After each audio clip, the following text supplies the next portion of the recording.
Capítulo 1. En un lugar de la Mancha, de cuyo nombre no quiero acordarme, no ha mucho tiempo que vivía un hidalgo de los de lanza de astillero, adarga antigua, rocín flaco y galgo corredor. Una olla de algo más vaca que carnero, salpicón las más noches, duelos y quebrantos los sábados, lentejas los viernes, algún palomino de añadidura, los domingos consumían las 3 partes de su hacienda. El resto de ella concluían sayo de velarte, calzas de velludo, para las fiestas con sus pantuflos de lo mismo, y los días de entre semana se honraba con su vellorí de los más finos. Tenía en su casa una ama que pasaba de los 40, y una sobrina que no llegaba a los 20, y un mozo de campo y plaza que así ensillaba el rocín como tomaba la podadera. Frisaba la edad de nuestro hidalgo con los 50 años. Era de complexión recia, seco de carne, enjuto de rostro, gran madrugador y amigo de la casa. Quieren decir que tenía el sobrenombre de Quijada o Quesada, que en esto hay alguna diferencia en los autores que de este caso escriben, aunque por conjeturas verosímiles se deja entender que se llamaba Quijama. Pero esto importa poco a nuestro cuento. Basta que la narración de él no se salga a un punto de la verdad. Es pues de saber que este sobredicho hidalgo, los ratos que estaba ocioso, que eran los más del año, se daba a leer libros de caballerías con tanta afición y gusto que olvidó casi de todo punto el ejercicio de la casa y aún la administración de su hacienda, y llegó a tanto su curiosidad y desatino en esto, que vendió muchas fanegas de tierra de sembradura para comprar libros de caballería en que leer, y así llevó a su casa todos cuanto pudo a ver de ellos, y de todos ninguno le parecían tan bien como los que compuso el famoso Feliciano de Silva, porque la claridad de su prosa y aquellas intrincadas razones suyas le parecían de perlas, y más cuando llegaba a leer aquellos requiebros y cartas de desafíos, donde en muchas partes hallaba escrito: la razón de la sinrazón que a mi razón se hace,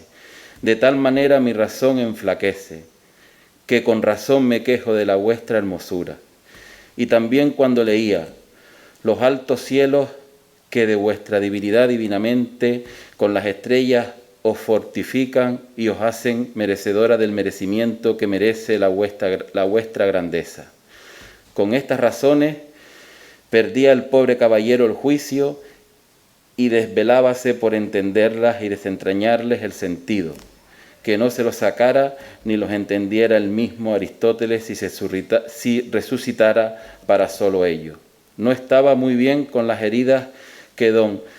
Belianís daba y recibía, porque se imaginaba que por grandes maestros que lo hubiesen curado no dejaría de tener el rostro y todo el cuerpo lleno de cicatrices y señales. Pero con todo alababa en su autor aquel acabar su libro con la promesa de aquella inacabable aventura, y muchas veces le vino deseo de tomar la pluma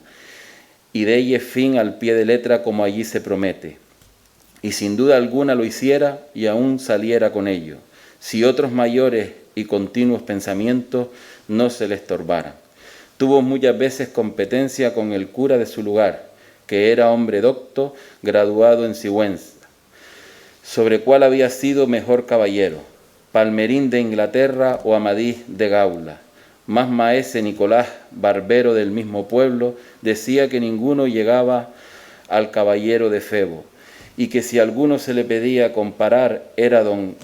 Galaor, hermano de Amadís de Gaula, porque tenía muy acomodada condición para todo, que no era caballero melindroso ni tan llorón como su hermano, y que en lo de la valentía no le iban zaga. En resolución, él se enfrascó tanto en su lectura que se le pasaban las noches leyendo de claro en claro, y los días de turbio en turbio, y así del poco dormir y del mucho leer se le secó el cerebro, de manera que vino a perder el juicio. Llenósele la fantasía de todo aquello que leía en los libros, así de encantamentos como de pendencias, batallas, desafíos, heridas, requiebros, amores, tormentas y disparates imposibles. Y asentósele de tal modo en la imaginación que era verdad toda aquella máquina de aquellas soñadas invenciones que leía, que para él no había otra historia más cierta en el mundo. Decía él que el Cid Ruy Díaz había sido muy buen caballero, pero que no tenía que ver con el caballero de la ardiente espada, que de solo un revés había partido por medio dos fieros y descomunales gigantes. Mejor estaba con Bernardo del Carpio, porque el Roncesvalles había muerto a Roldán el Encantado, valiéndose de la industria de Hércules cuando ahogó a Anteón el hijo de la tierra entre los brazos. Decía mucho bien del gigante Morgante, porque con ser de aquella generación gigantea, que todos son soberbios y descomedidos, él solo era afable y bien criado, pero sobre todo dos estaba bien con Reinaldo de Montalbán, y más cuando le veía salir de su castillo y robar cuantos topaba. Y cuando en el Allende robó aquel ídolo de Mahoma que era todo de oro, según dice su historia, diera él por dar una mano de coser al traidor de Galalón,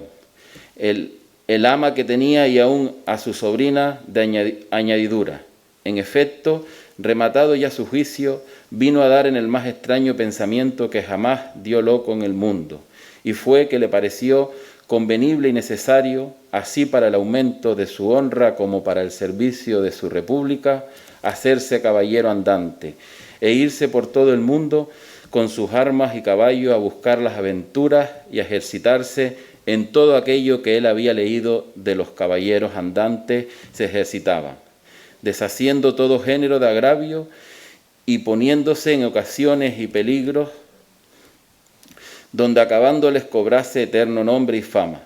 Imaginábase el pobre ya coronado por el valor de su brazo, por lo menos del imperio de Trapisonda, y así con estos tan agradables pensamientos, llevado del extraño gusto que en ellos sentía, se dio priesa a poner en efecto lo que deseaba, y lo primero que hizo fue limpiar unas armas que había sido de sus bisabuelos, que tomadas de orín y llenas de moho, luengos siglos había que estaban puestas y olvidadas en un rincón. Limpiólas y aderezólas lo mejor que pudo, pero vio que tenían una gran falta, y era que no tenían celada de encaje, sino morrión simple. Más a esto suplió su industria, porque de cartones hizo un modo de media celada, que encajaba con el morrión hacia una apariencia de celada entera.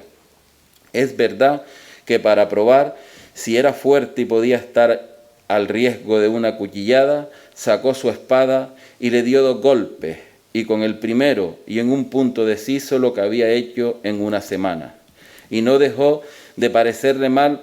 la facilidad de que la había hecho pedazos, y por asegurarse de este peligro, la tornó a hacer de nuevo pidiéndole unas barras de hierro por de dentro, de tal manera que él quedó satisfecho de su fortaleza, y sin querer hacer nueva experiencia de ella, la diputó y tuvo por celada finísima de encaje. Fue luego a ver a su rocín, y aunque tenía más cuartos que un real, y más tallas que el caballo de Gonela, que tantún pellis e cosa fuic, le pareció que ni el bucéfalo de Alejandro, ni Babieca el del Cid, con él se igualaban.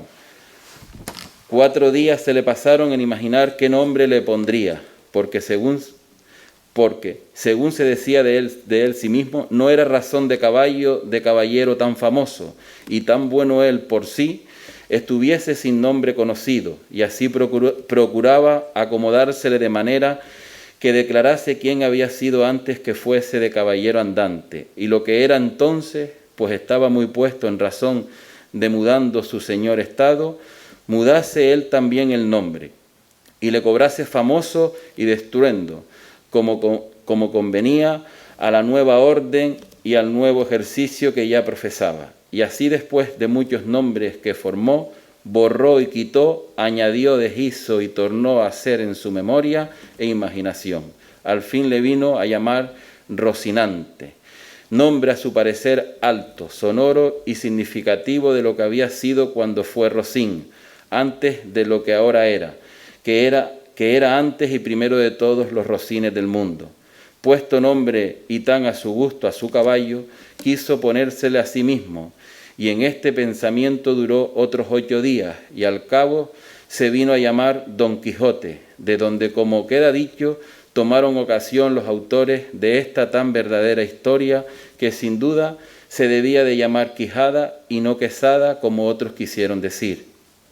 Pero acordándose que el valeroso Amadís no sólo se había contentado con llamarse Amadís a secas, sino que añadió el nombre de su reino y patria por hacerla famosa, y se llamó Amadís de Gaula. Así quiso con buen caballero añadir al suyo el nombre de la suya, y llamarse Don Quijote de la Mancha, que a su parecer declaraba muy al vivo su linaje y patria, y la honrada con tomar el sobrenombre de ella, limpias pues sus armas, hecho el morrión celada, puesto nombre a Rocín, y confirmándose a sí mismo, se dio a entender que no le faltaba otra cosa sino buscar una dama de quien enamorarse, porque el caballero andante sin amores era árbol sin hojas y sin fruto, y cuerpo sin alma. Decíase él, si yo por malos de mis pecados o por mi buena suerte me encuentro por ahí con algún gigante, como de ordinario le acontece a los caballeros andantes, y le derribo de un encuentro, o le parto por mitad del cuerpo, o finalmente le venzo y le rindo, no será bien tener a quien enviarle presentado, y que entre y se hinque de rodillas ante mi dulce señora, y diga con voz humilde y rendido, yo, señora, soy el gigante Caraculiandro, señor de la ínsula Malindrania, a quien venció en singular batalla el jamás, como se debe alabado caballero Don Quijote de la Mancha, el cual me mandó que me presentase ante la vuestra merced para que la vuestra grandeza disponga de mí a su talante. Oh, cómo se holgó nuestro buen caballero cuando hubo hecho este discurso, y más cuando halló a quien dar nombre de su dama. Y fue a lo que se cree que en un lugar cerca del suyo había una moza labradora de muy buen parecer, de quien él un tiempo anduvo enamorado, aunque según se entiende, ella jamás lo supo ni se dio cata de ello. Llamábase Aldonza Lorenzo, y a ésta le pareció ser bien darle título de señora de sus pensamientos, y buscándole nombre que no desdijese mucho del suyo, y que tirase y encaminase a la princesa y gran señora, vino a llamarla Dulcinea del Toboso, porque era natural del Toboso, nombre a su parecer músico y peregrino, y significativo como todos los demás que a él y a sus cosas había puesto. Capítulo 2. Se trata de la primera salida que de su tierra hizo el ingenioso Don Quijote. Hechas pues esas prevenciones, no quiso aguardar más tiempo a poner en efecto su pensamiento, apretándole a ello la falta que él pensaba que hacía en el mundo su tardanza, según eran los agravios que pensaba deshacer. Tuertos que enderezar, sin razones que enmendar, y abusos que mejorar, y deudas que satisfacer, y así, sin dar parte a persona alguna de su intención, y sin que nadie le viese, una mañana antes del día, que era uno de los calurosos del mes de julio, salmó de todas sus armas, subió a Rocinante, puesta su mal compuesta celada, embrazó su adarga, tomó su lanza y por la puerta falsa de un corral salió al campo con grandísimo contento y alborozo de ver con cuánta facilidad había dado principio a su buen deseo. Mas apenas se vio en el campo cuando le asaltó un pensamiento terrible y tal que por poco lo hiciera dejar de comenzada la empresa. Y fue que le vino a la memoria que no era armado caballero y que conforme a la ley de caballería ni se podía ni debía tomar armas con ningún caballero, y puesto que lo fuera, había de llevar armas blancas como novel caballero, sin empresa en el escudo, hasta que su esfuerzo la ganase. Esos pensamientos le hicieron titubear en su propósito, mas pudiendo más su locura que otra razón, propuso de hacerse armar caballero del primero que topase, a imitación de otros muchos que así lo hicieron, según él había leído en los libros que tal le tenía. En lo de las armas blancas pensaba limpiarlas de manera que, teniendo lugar, que lo fuesen más que un armiño, y en esto se aquietó y prosiguió su camino, sin llevar otro que aquel que su caballo quería, creyendo que en aquello consistía la fuerza de sus aventuras. Yendo pues caminando nuestro flamante aventurero, iba hablando consigo mismo y diciendo: ¿quién duda, sino en los venideros tiempos, cuando salga a la luz la verdadera historia de mis famosos hechos, que el sabio que las escribiese no ponga, cuando llegue a contar esta mi primera salida, tan de mañana y de esta manera? Apenas había el rubicundo Apolo, tendido por la faz de la ancha y espaciosa tierra, las doradas hebras de sus hermosos cabellos, y apenas los pequeños y pintados pajarillos que con sus zarpadas lenguas habían saludado con dulce y meliflua armonía la venida de la rosada aurora, que dejando la blanda cama del celoso marido por las puertas y balcones del manchego horizonte a los mortales, se les mostraba como el famoso caballero Don Quijote de la Mancha. Dejando las ociosas plumas, subió sobre su famoso caballo Rocinante y comenzó a caminar por el antiguo y conocido camino de Montiel, y era la verdad que por él caminaba. Y añadió diciendo: dichosa edad y siglo dichoso, aquel donde saldrán a la luz las famosas hazañas mías, dignas de estallarse en bronce, esculpirse en mármoles y pintarse en tablas para memoria en lo futuro. Oh tú, sabio encantador, quien quiera que seas, a quien ha de tocar el ser coronista de esta peregrina historia, ruégote que no te olvides de mi buen Rocinante, compañero eterno mío en todos mis caminos y carreras. Luego volvía diciendo, como si verdaderamente fuera enamorado: oh princesa Dulcinea, señora de este cautivo corazón, mucho agravio me habéis fecho de despedirme y reprocharme con el riguroso afincamiento de mandarme no parecer ante la vuestra fermosura. Plégaos, señora, de membraros en este vuestro sujeto corazón, que tantas cuitas por vuestro amor padece. Con estas iba ensartando otros disparates, todos al modo de los libros que le habían enseñado, imitando en cuanto podía su lenguaje, y con esto caminaba tan del espacio, y el sol andaba tan apriesa y con tanto ardor, que fuera bastante el derretirle los sesos si algunos tuviera. Casi todo aquel día caminó sin acontecerle cosa de que contar fuese, de lo cual se desesperaba, porque quisiera topar luego con alguien y hacer alguna experiencia de su valor, de su fuerte brazo. Autores hay que dicen que la primera aventura que la vino fue la del Puerto Lápice, otros dicen que la de los molinos de viento, pero lo que yo he podido averiguar, y en este caso, y lo he hallado escrito en los anales de la Mancha, es que él anduvo todo aquel día, y al anochecer su rocín, y él se hallaron cansados y muertos de hambre, y que mirando a todas partes para ver si descubría algún castillo o alguna majada de pastores donde recogerse y a donde pudiese remediar su mucha necesidad, vio no lejos del camino por donde iba una venta, que fue como si viera una estrella de los portales, y si no a los alcázares de su redención le encaminaba. Dióse priesa a caminar y llegó a ella a tiempo que anochecía. Estaban acaso en la puerta dos mujeres mozas, de esas que llaman de partido, las cuales iban a Sevilla con unos arrieros que en la venta aquella noche acertaron a hacer jornada. Y como nuestro aventurero todo pensaba, iba e imaginaba, le parecía ser hecho y pasar al modo de lo que le había leído. Luego que vio la venta, se le representó que era un castillo, con sus 4 torres y chapiteles de que lucientes plata, sin faltarle el puente levadizo, la honda cava, con todos aquellos adherentes que semejantes castillos se pintan. Fuese llegando a la venta, que a él le parecía castillo, y a poco trecho de ella tuvo las riendas de Rocinante, esperando que algún enano se pusiese entre las almenas a dar señal con alguna trompeta de la llegada del caballero al castillo. Pero como vio que se tardaban y que Rocinante se daba priesa por llegar a la caballeriza, se llegó a la puerta de la venta y vio que a las dos distraídas mozas que allí estaban, que a él le parecieron dos hermosas doncellas o dos graciosas damas que delante del castillo le estaban solazando. En esto sucedió acaso que un porquero que andaba recogiendo de unos rastrojos una manada de puercos,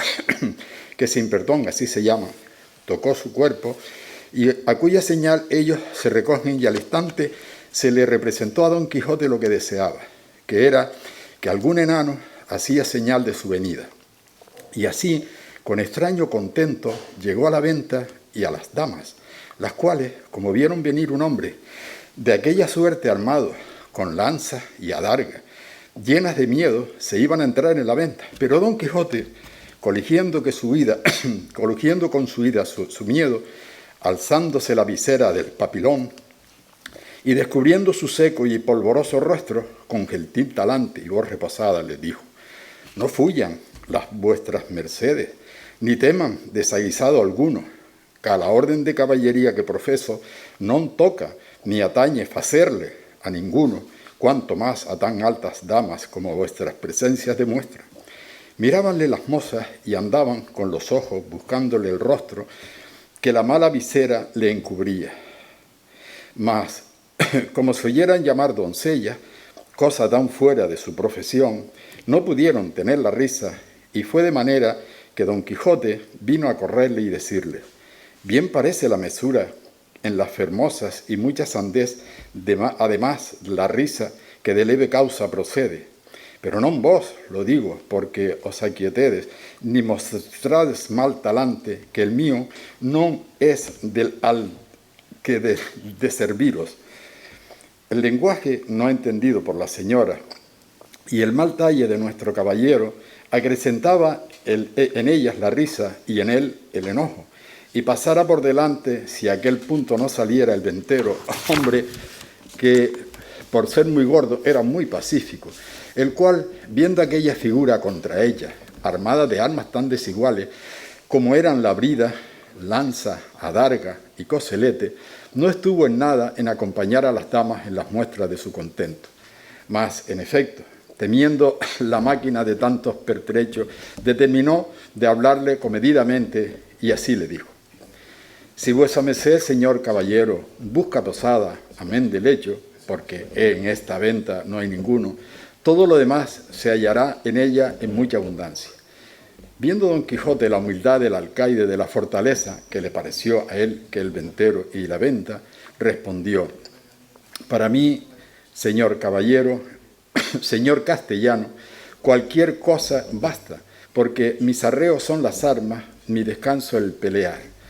Pensó el huésped que el haberle llamado castellano había sido por haberle parecido de los años de Castilla,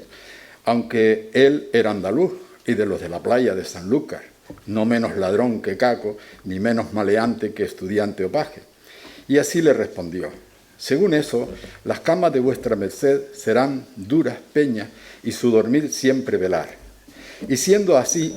bien se puede apear con seguridad de hallar en esta choza ocasión y ocasiones para no dormir en todo un año, cuanto más en una noche. Y diciendo esto, fue a tener el estribo de Don Quijote, el cual se apeó con mucha dificultad y trabajo, como aquel que en todo aquel día no se había desayunado. Dijo luego al huésped que le tuviese mucho cuidado de su caballo, porque era la mejor pieza que comían de pan en el mundo. Miróle el ventero y no le pareció tan bueno como Don Quijote decía, ni aún la mitad. Y acomodándole en la caballeriza, volvió a ver a lo que su huésped mandaba, al cual estaban desarmando las doncellas, que ya se habían reconciliado con él, las cuales, aunque le habían quitado el peto y el espaldar, jamás supieron ni pudieron desencajarle la cola ni quitarle la contrahecha celada que traía atada con una cinta verde, y era menester cortarla por no poderlas quitar los nudos. Mas él no quiso consentir de ninguna manera, y así se quedó toda la noche con la celada puesta, que era la más graciosa y extraña figura que se pudiera pensar. Y al desarmarle, como él imaginaba que aquellas traídas y llevadas que le desarmaban eran algunas principales señoras y damas de aquel castillo, les dijo con mucho donaire: nunca fuera caballero de damas tan bien servido como fuera Don Quijote cuando de su aldea vino, doncellas curaban de él princesas de su Rocino, o Rocinante, que este es el nombre, señoras mías, de mi caballo, y Don Quijote de la Mancha el mío, que puesto que no quisiera descubrirme hasta que las fazañas fechas en vuestro servicio y en pro me descubrieran, la fuerza de acomodar al propósito presente este romance viejo de Lanzarote ha sido causa que sepáis que mi nombre antes de toda razón. Pero tiempo vendrá en que las vuestras señorías me manden y yo obedezca, y el valor de mi brazo descubra el deseo que tengo de serviros. Las mozas, que no estaban hechas a oír semejantes retóricas, no respondían palabra. Solo le preguntaron si quería comer alguna cosa. Cualquiera llantaría. Yo, respondió Don Quijote, porque a lo que entiendo me haría mucho al caso. A dicha acertó a ser viernes aquel día, y no había en toda la venta sino unas raciones de un pescado que en Castilla llaman abadejo y en Andalucía bacallao, y en otras partes curadillo y en otras truchuelas. Preguntáronle si por ventura comería su merced truchuelas, que no había otro pescado que darle para comer. Como haya muchas truchuelas, respondió Don Quijote, podrán servir de una trucha, porque eso se me da que me den 8 reales en sencillo que en una pieza de a 8. Cuanto más que podría ser que fuesen estas truchuelas como la ternera, que es mejor que la vaca, y el cabrito que el cabrón. Pero sea lo que fuere, venga luego que el trabajo y el peso de las armas no se puede llevar sin el gobierno de las tripas. Pusiéronle la mesa a la puerta de la venta por el fresco, y trújole el huésped una porción de mal remojado y peor cocido bacallao, y un pan tan negro y mugriento como sus armas. Pero era materia de grande risa verle comer, porque como tenía puesta la celada y alzada la visera, no podía poner nada en la boca con sus manos, ni otro que se le daba y ponía, y así una de aquellas señoras servía, que es de este menester, mas al darle de beber no fue posible, sino fue que el ventero no honrara con una caña, y puesto el cabo en la boca y por el otro le iba echando el vino.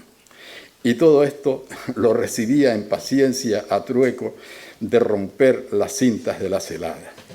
Estando en esto, llegó acaso a la venta un castrador de puerco, y así como llegó, sonó un silbido de caña 4 o 5 veces, con la cual acabó de confirmar Don Quijote que estaba en algún famoso castillo y que le servían con música, y que el abadejo eran truchas, y el pan candeal, y las rameras damas, y el ventero castellano del castillo, y con esto daba por bien empleada su determinación y salida. Mas lo que más le fatigaba era el no verse armado caballero, por parecerle que se podría poner legítimamente en aventura sin recibir la orden de caballería. Capítulo 3, donde se cuenta la graciosa manera que tuvo Don Quijote en armarse caballero. Así fatigado de este pensamiento, abrevió su venteril y limitada cena, la cual acabada llamó al ventero, y encerrándose con él en la caballeriza, se hincó de rodillas ante él diciéndole: no me levantaré jamás de donde estoy, valeroso caballero, fasta que la vuestra cortesía me otorgue un don que pedirle quiero, el cual redundará en alabanza vuestra y en pro del género humano. El ventero, que vio a su huésped a sus pies y oyó semejantes razones, estaba confuso mirándole, sin saber qué hacerse ni decirle, y porfiaba con él que se levantase, y jamás quiso hasta que le hubo de decir que él le otorgaba el don que le pedía. No esperaba yo menos de la gran magnificencia vuestra, señor mío, respondió Don Quijote. Y así os digo que el don que os he pedido y de vuestra liberalidad me ha sido otorgado es que mañana, en aquel día, me habéis de armar caballero, y esta noche, en la capilla de vuestro castillo velaré las armas, y mañana, como tengo dicho, se cumplirá lo que tanto deseo,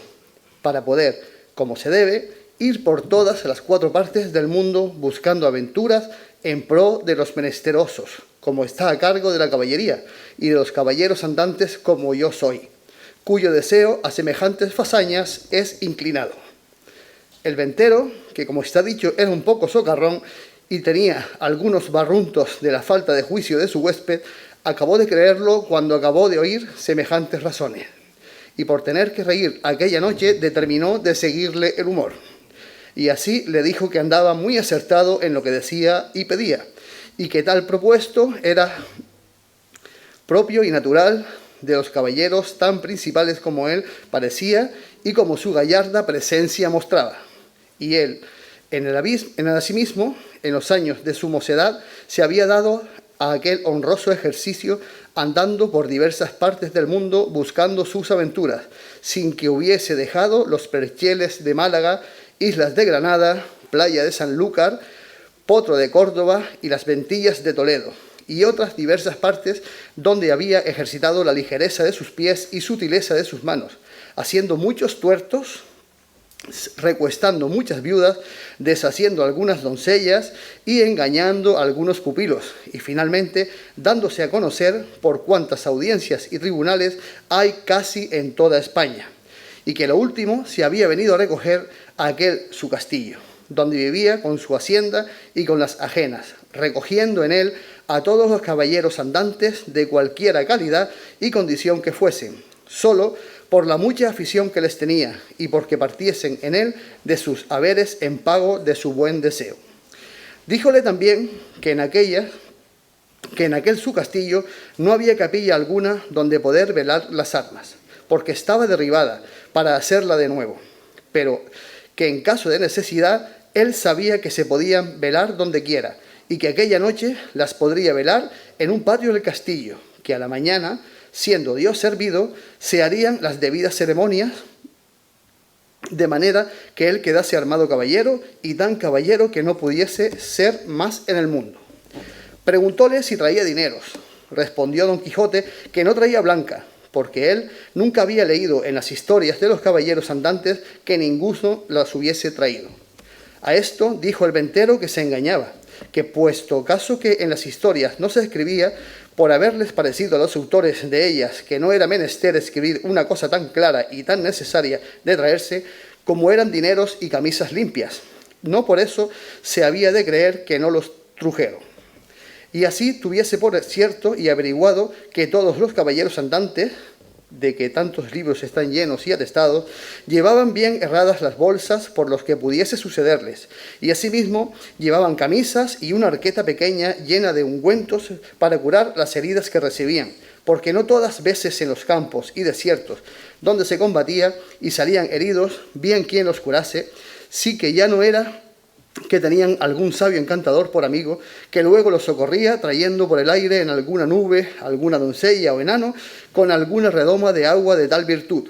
que engustando alguna gota de ella, luego al punto quedaban sanos de sus llagas y heridas, así sin mal alguno hubiesen tenido.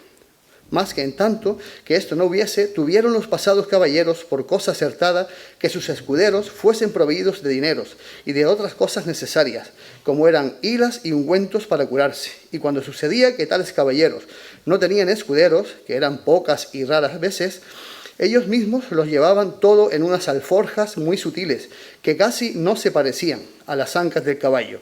como era de otra cosa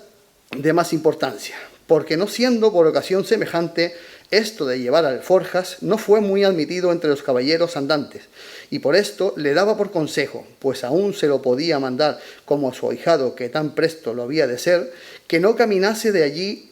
adelante sin dineros y sin las prevenciones recibidas, y que vería cuál bien se hallaba con ellas cuando menos se pensase.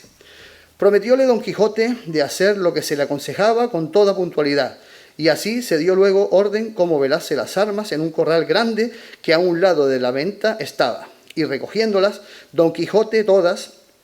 las puso sobre una pila que junto a un pozo estaba, y embrasando su adarga asió de su lanza, y con gentil continente se comenzó a pasear delante de la pila, y cuando comenzó el paseo comenzaba a cerrar la noche. Contó el ventero a todos cuantos estaban en la venta la locura de su huésped, la vela de las armas y la armazón de caballería que esperaba. Admirándose de tan extraño género de locura, fuéronselo a admirar desde lejos, y vieron que con sosegado ademán unas veces se paseaba, otras arrimado a su lanza ponía los ojos en las armas, sin quitarlos por un buen espacio de ellas. Acabó de cerrar la noche, pero con tanta claridad de la luna que podía competir con el que se le prestaba, de manera que cuando el noble caballero hacía era bien visto por todos. Antojósele en esto a uno de los arrieros que estaban en la venta ir a dar agua a su recua, y el cual, viéndole llegar, en voz alta le dijo: «Oh, tú, quien quiera que seas, atrevido caballero, que llegas a tocar las armas del más valeroso andante que jamás se ciñó espada. Mira lo que haces y no la toques, si no quieres dejar la vida en pago de tu atrevimiento». No se curó el arriero de estas razones, y fuera mejor que se curara, porque fuera a curarse en salud. Antes, trabando de las correas, las arrojó gran trecho de sí, lo cual, visto por Don Quijote, alzó los ojos al cielo y, puesto el pensamiento a lo que pareció en su señora Dulcinea, dijo: «Acorredme, señora mía, en esta primera afrenta que a este vuestro vasallo pecho se le ofrece. No me desfallezca en este primero trance vuestro favor y amparo». Y diciendo estas y otras semejantes razones, soltando la adarga, alzó su lanza a 2 manos y dio con ella tan gran golpe al arriero en la cabeza que le derribó en el suelo tan maltrecho que si secundara con otro no hubiera necesidad de maestro que le curara. Hecho esto, recogió sus armas y tornó a pasearse con el mismo reposo que primero. Desde allí a poco, sin saberse lo que había pasado, porque aún estaba aturdido el arriero, llegó otro con la misma intención de dar agua a sus mulos, y llegando a quitar las armas para desembarazar la pila, sin hablar Don Quijote palabra y sin pedir favor a nadie, soltó otra vez la adarga y lanzó otra vez la lanza, y sin hacerla pedazos, hizo más de 3 la cabeza del segundo arriero, porque se la abrió por 4. Al ruido acudió toda la gente de la venta, y entre ellos el ventero. Viendo esto, Don Quijote embrazó su adarga y, puesta mano a su espada, dijo: «Oh señora de la fermosura, esfuerzo y vigor del debilitado corazón mío, ahora es tiempo que vuelvas los ojos de tu grandeza a este tu cautivo caballero que tamaña aventura está atendiendo». Con esto cobró a su parecer tanto ánimo que si le acometieran todos los arrieros del mundo no volviera el pie atrás. Los compañeros de los heridos, que tales los vieron, comenzaron desde lejos a llover piedras sobre Don Quijote, el cual, lo mejor que podía, se reparaba con su adarga y no se osaba apartar de la pila por no desamparar las armas. El ventero daba voces que le dejasen, porque ya les había dicho cómo era loco, y que por loco se libraría aunque los matase a todos. También Don Quijote le daba mayores, llamándolos de alevosos y traidores, y que el señor del castillo era un follón y mal nacido, que si él hubiera recibido la orden de caballería, que él le diera a entender su alevosía. Pero de vosotros, soez y baja canalla, no hago caso alguno. Tirad, llegad, venid y ofrecedme en cuanto pudiéreles, que vosotros veréis el pago que lleváis de vuestra sandez y demasía. Decía esto con tanto brío y de nuevo que infundió un terrible temor en los que acometían, y así, por esto como por las persuasiones del ventero, le dejaron de tirar, y él dejó retirar a los heridos, y tornó a la vela de sus armas con la misma quietud y sosiego que primero. No le parecieron bien al ventero las burlas de su huésped, y determinó abreviar y darle a la negra orden de caballería luego, antes que otra desgracia sucediese, y así, llegándose a él, se disculpó de la insolencia que aquella gente baja con él había usado, sin que él supiese cosa alguna, pero que en aquel castillo no había capilla, y para lo que restaba de hacer tampoco era necesaria, que todo el toque de quedar armado caballero consistía en la pescosada y en el espaldarazo, según él tenía noticia del ceremonial de la orden, y que aquello en mitad de un campo se podía hacer, y que ya había cumplido con lo que tocaba al velar las almas, que con solos 2 horas de vela se cumplía, cuanto más que él había estado más de 4. Todo se lo creyó Don Quijote, y dijo que él estaba allí pronto para obedecerle, y que concluyese con la mayor brevedad que pudiese, porque si fuera otra vez acometido y se viese armado caballero, no pensaba dejar persona viva en el castillo, excepto aquellas que él le demandase, a quien por su respeto dejaría. Advertido y medroso de esto el castellano, trujo luego un libro donde asentaba la paja y cebada que daba a los arrieros, y con un cabo de vela que le traía un muchacho, y con las 2 ya dichas doncellas, se vino a donde Don Quijote estaba, el cual mandó hincar de rodillas, y leyendo en su manual, como se decía, alguna devota oración, en mitad de la leyenda alzó la mano y diole sobre el cuello un buen golpe, y tras de él, con la misma espada, un gentil espaldarazo, siempre murmurando entre dientes como que rezaba. Hecho esto, mandó a una de aquellas damas que le ciñese la espada, la cual lo hizo con mucha desenvoltura y discreción, porque no fue menester poca para no reventar de risa a cada punto de las ceremonias, pero las proezas que ya habían visto del noble caballero les traían la risa a raya. Al ceñirle la espada, dijo la buena señora: Dios haga de vuestra merced muy venturoso caballero y le dé ventura en lides. Don Quijote le preguntó cómo se llamaba, porque él supiese de allí adelante a quién quedaba obligado por la merced recibida, porque pensaba darle alguna parte de la honra que alcanzase por el valor de su brazo. Ella respondió con mucha humildad que se llamaba La Tolosa, y que era hija de un remendón natural de Toledo, que vivía en las tendillas de Sancho Bienaja, y que donde quiera que ella estuviese le serviría y le tendría por señor. Don Quijote le replicó que por su amor le hiciese merced de que allí adelante se pusiese don y se llamase Doña Tolosa. Ella se lo prometió, y la otra se calzó la espuela, con la cual le pasó casi el mismo coloquio que con la de la espada. Preguntóle su nombre y dijo que se llamaba Molinera, y que era hija de un honrado molinero de Antequera, a la cual también Don Quijote que se pusiese don, y llamase Doña Molinera, ofreciéndole nuevos servicios y mercedes. Hechas pues de galope y apriesa las hasta aquí nunca vistas ceremonias, no vio la hora Don Quijote de verse a caballo y salir buscando las aventuras, y ensillando luego a Rocinante subió en él, y abrazando a su huésped le dijo cosas tan extrañas, agradeciéndole la merced de haberle armado caballero, que no es posible acertar a las referidas. El ventero, por verle ya fuera de la venta, que no menos retóricas, aunque con más breves palabras, respondió a las suyas, y sin pedirle la costa de la posada, le dejó ir a la buena hora. Artículo 4. De lo que sucedió a nuestro caballero cuando salió de la venta. La verdad no sería cuando Don Quijote salió de la venta tan contento, tan gallardo, tan alborozado por verse ya armado caballero, que el gozo le reventaba por las cinchas de caballo. Mas viniendo a la memoria los consejos de su huésped cerca de las prevenciones tan necesarias que había de llevar consigo, especial a los dineros y camisas, determinó volver a su casa y acomodarse de todo y de un escudero, haciendo cuenta de recibir a un labrador vecino suyo que era pobre y con hijos, terminó a propósito para el oficio escuderil de la caballería. Con este pensamiento guió a Rocinante hacia su aldea, el cual, casi conociendo la creencia, con tanta gana comenzó a caminar que parecía que no tenía los pies en el suelo. No había andado mucho cuando le pareció que a su diestra mano, de la espesura de un bosque que allí estaba, salían unas voces delicadas, como de persona que se quejaba, y apenas las hubo oído cuando dijo: gracias doy al cielo por la merced que me hace, pues están 3 que me ponen ocasiones delante, donde yo pueda cumplir con lo que veo en mi profesión, y donde pueda coger el fruto de mis buenos deseos.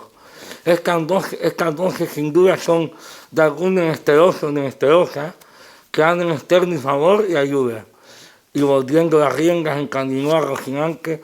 hacia donde le pareció que las voces salían.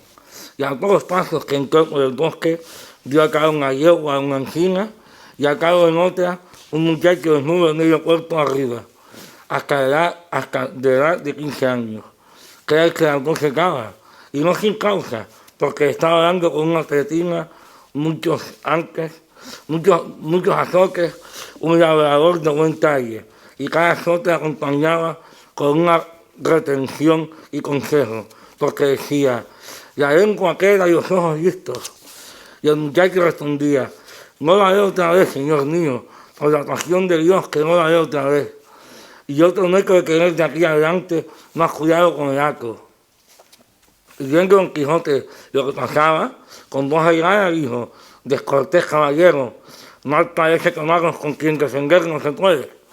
Subid sobre vuestro caballo y tomad vuestra lanza, que también tenía una lanza arrimada a la encina donde estaba arrendada la yegua.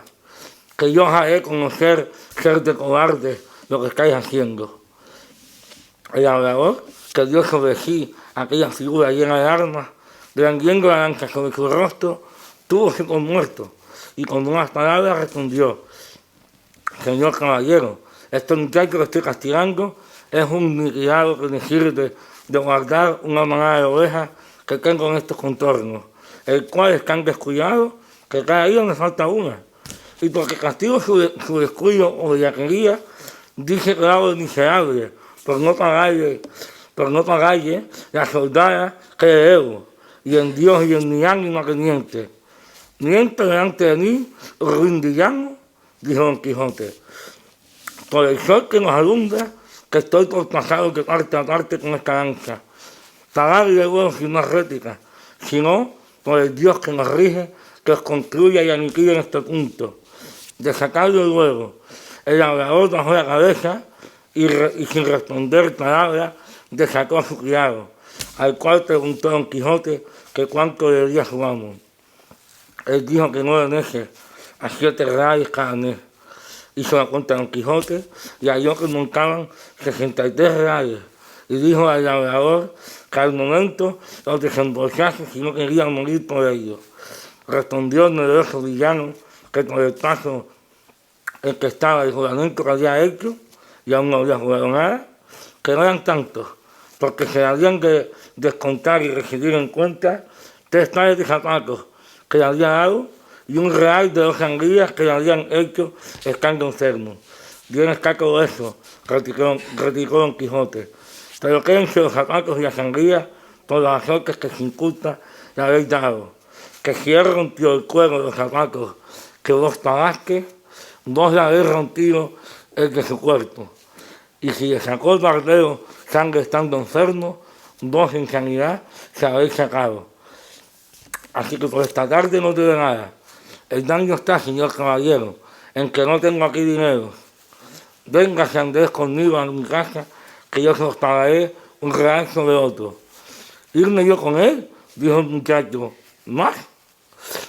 ¿Irme yo con él? Dijo el muchacho. ¿Más? No al año. No, señor, ni por tiempo, porque entiéndose solo me desollará como a un San Bartolomé.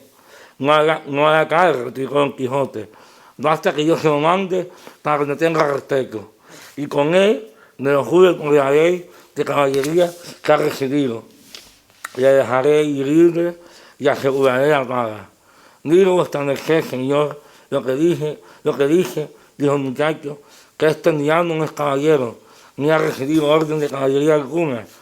que es Juan el Duro, el Rico, el vecino del Quintanar. Importa poco eso, respondió Don Quijote, que algunos pueden haber caballeros,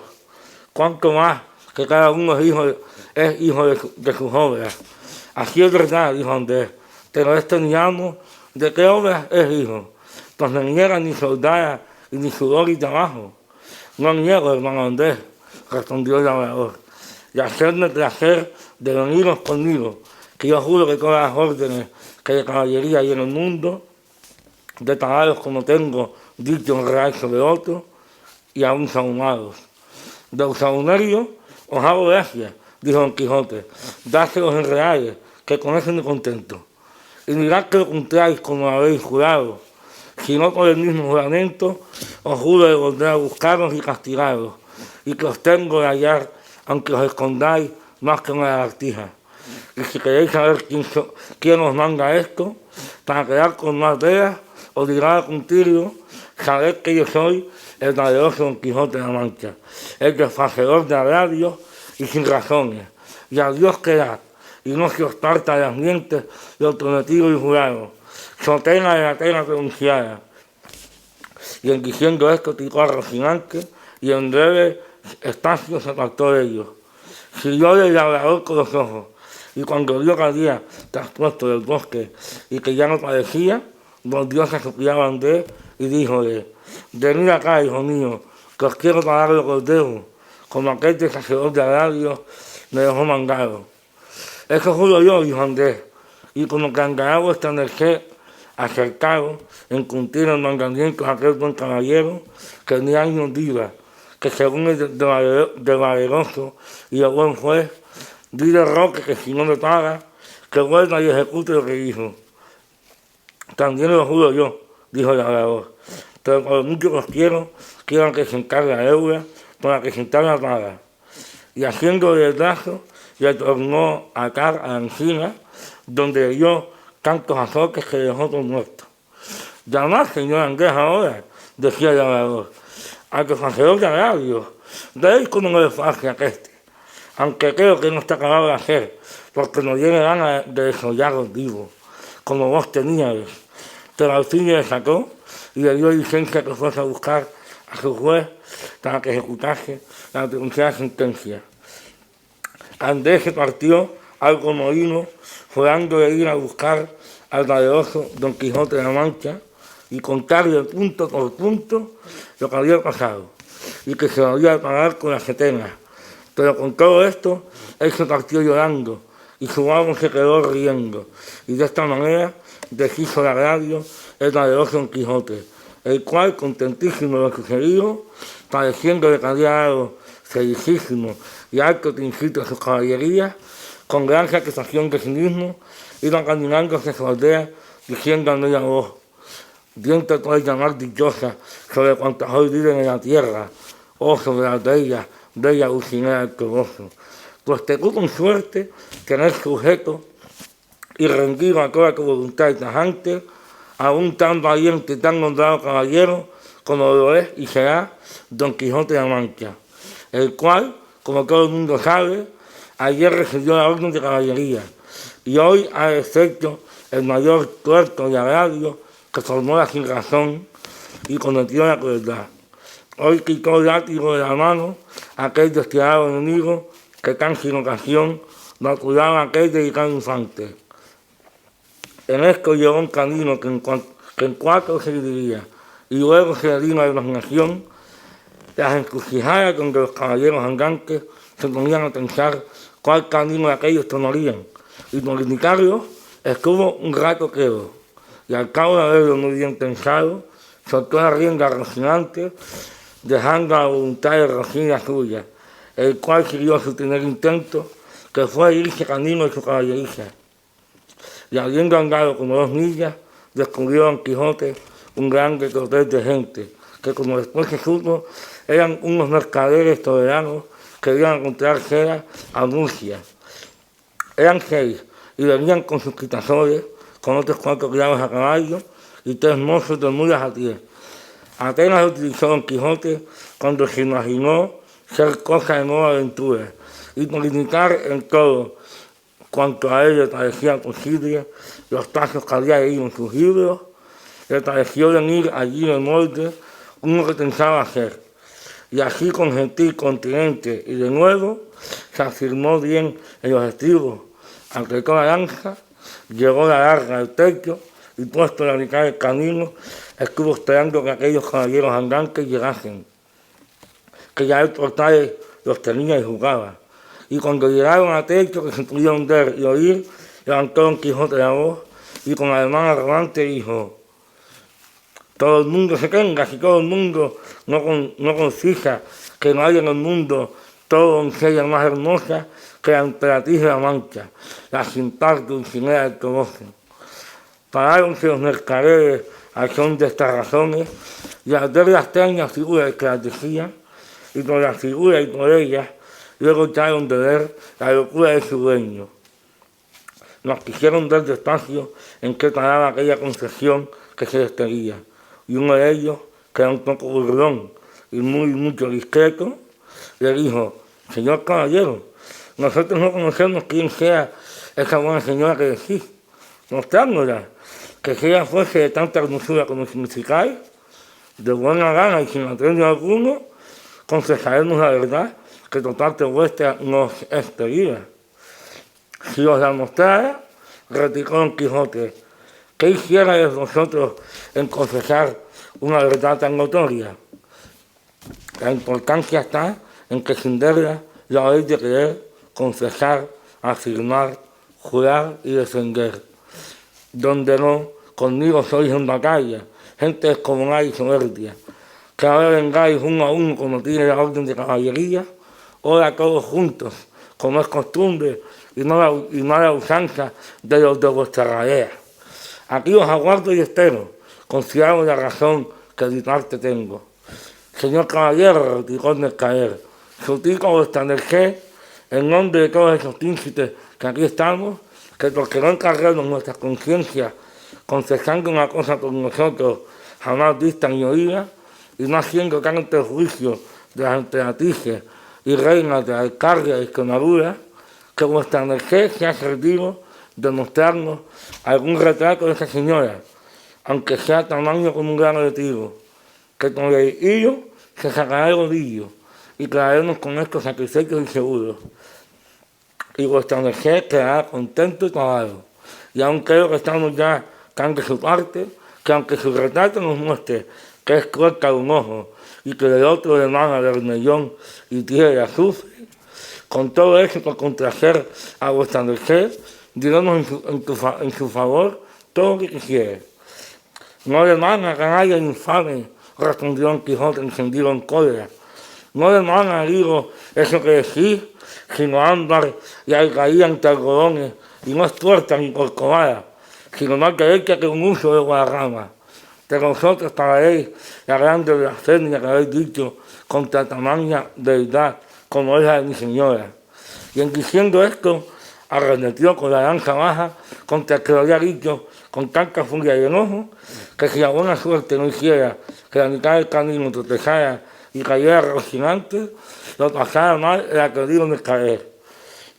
Cayó Rocinante y fue rodando su amo una buena pieza por el campo, y queriéndose levantar, jamás pudo. Tal embarazo le causaban la lanza larga, espuelas y sedada con el peso de las antiguas armas. Y entre tanto que tornaba por levantarse y no podía, estaba diciendo: no fuyáis, gente cobarde, gente cautiva, atended que no por culpa mía sino de mi caballo estoy aquí tendido. Un mozo de mulas de los que allí venían, que no debía de ser muy bien intencionado, oyendo decir al pobre caído tantas arrogancias, no lo pudo sufrir sin darle la respuesta en las costillas. Y llegándose a él, tomó la lanza, y después de haberla hecho pedazos, con uno de ellos comenzó a dar a nuestro Don Quijote tantos palos que al despecho y pesar de sus armas, lo molió como fibera. Dábale voces sus amos, que no le diese tanto y que dejase, pero estaba ya un mozo picado, y no quiso dejar el juego hasta endigar todo el resto de su cólera, y acudiendo todo lo que más trozos de la lanza, los acabó de deshacer sobre el miserable caído, que con toda aquella tempestad de palos que sobre él día, no cerraba la boca, amenazando al cielo y a la tierra y a los malandrines que tal le parecían. Cansóse el mozo, y los mercaderes siguieron su camino, llevando que contar en todo él del todo atallado, el cual después que se dio solo, tornó a probar si podía levantarse.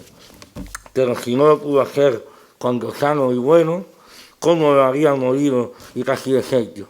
Y aún se tenía por dichoso, pareciendo de que aquella era propia desgracia de caballeros andantes, y toda la atribuía a la falta de su caballo, y no era posible levantarse según tenía brumado todo el cuerpo.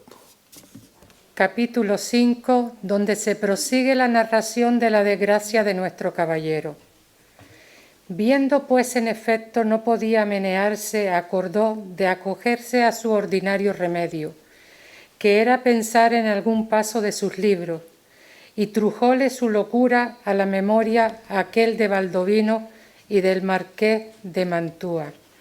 cuando Carloto le dejó herido en la Montiña.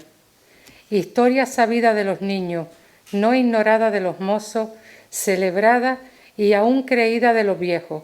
y con todo esto no más verdadera que los milagros de Mahoma. Esta pues le pareció a él que le venía de molde para el paso en que se hallaba, y así con muestras de grande sentimiento se comenzó a volcar por la tierra y a decir con debilitado aliento lo mismo que dicen el herido caballero del bosque. ¿Dónde está, señora mía, que no te duele mi mal? ¿O no lo sabes, señora, o eres falsa y desleal? Y de esta manera fue prosiguiendo el romance hasta aquellos versos que dicen: Oh noble marqués de Mantua, mi tío y señor carnal. Y quiso la suerte que cuando llegó a este verso acertó a pasar por allí un labrador, de su mismo lugar y vecino suyo,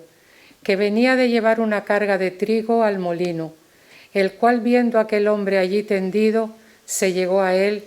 y le preguntó que quién era, y qué mal sentía que tan tristemente se quejaba.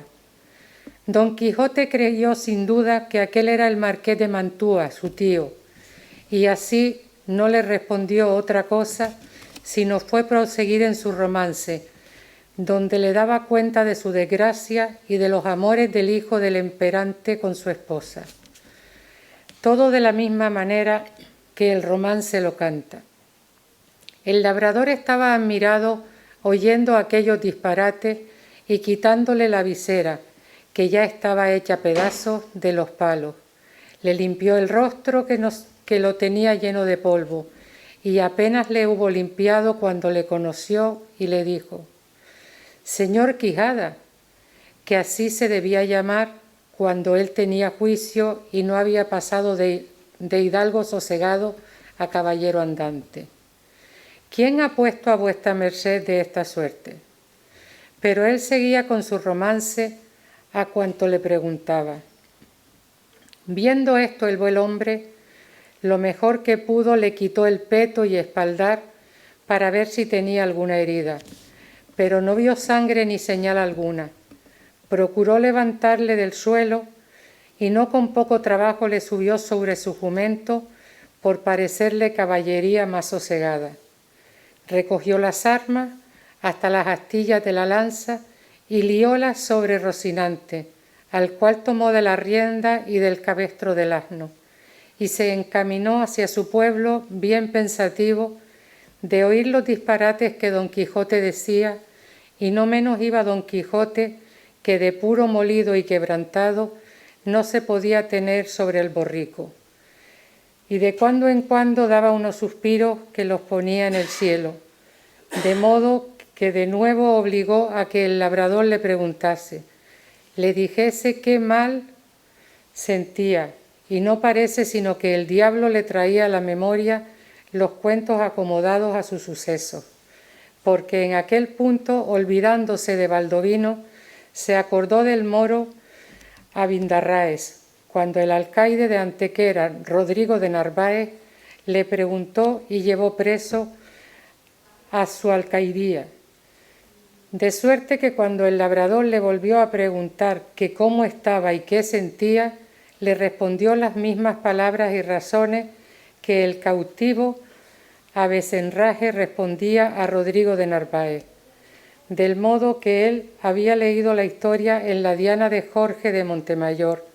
donde se escribe, aprovechándose de ella, tan de propósito que el labrador se iba al diablo de oír tanta máquina de necedades, por donde conoció que su vecino estaba loco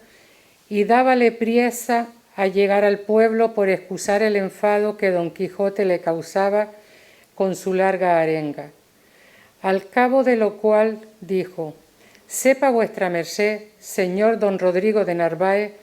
que esta hermosa Jarifa, que he dicho es ahora la linda Dulcinea del Toboso, por quien yo he hecho, hago y haré los más famosos hechos de caballería que se hayan visto, vean ni verán en el mundo. A esto le respondió el labrador: mire vuestra merced, señor pecador de mí, que yo no soy don Rodrigo de Narváez ni el marqués de Mantua, sino Pedro Alonso, su vecino, ni vuestra merced es Baldovino